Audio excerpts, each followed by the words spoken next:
હાય friend, good morning.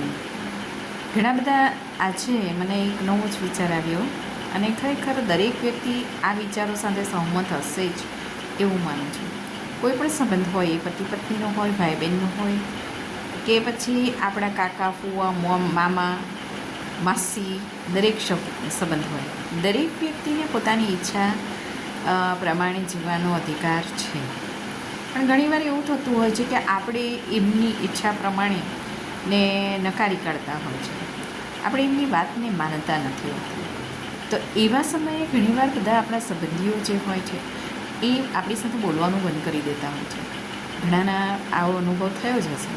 ત્યારે મને એમ થાય કે આપણે બોલવાનું તો બંધ કરી દઈએ છીએ, પણ એકબીજાના બંને પક્ષના મનની અંદર સતત તો વાતો ચાલતી જ હોય છે, પણ એ વાત નેગેટિવિટી હોય છે, નેગેટિવ જ વિચારો આવતા હોય છે. જે થોટ આપણને આવતા હોય છે એ બધા જ નેગેટિવ હોય છે.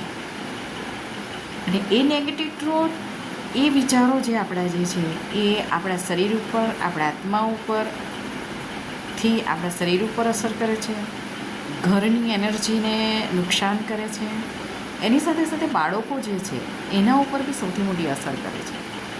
જ્યારે એ બાળકો શીખતા હોય છે અને શીખ્યા બાદ જ્યારે પોતાના માતા પિતાની સાથે, જો માતા પિતા એમની વાત ન માને તો માતા પિતા સાથે બોલવાનું બંધ કરી દેતા હોય છે.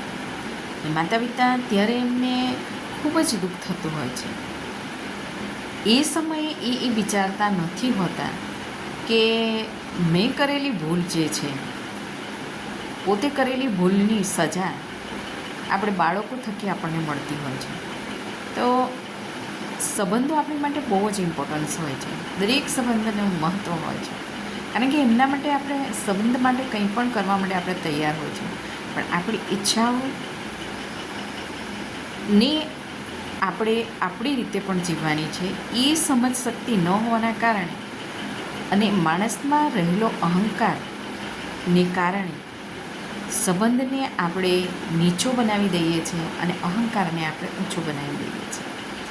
એના કારણે જ ઘણા બધા એવા ફેમિલી છે કે જેમાં આપણે હંમેશા હું આની સાથે બોલતો નથી, હું આની સાથે ક્યારેય સંબંધ રાખું જ નહીં ને ક્યારેય સંબંધ રાખવા માંગતો જ નથી.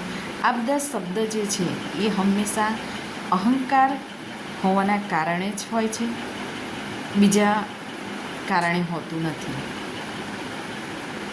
જય માતા.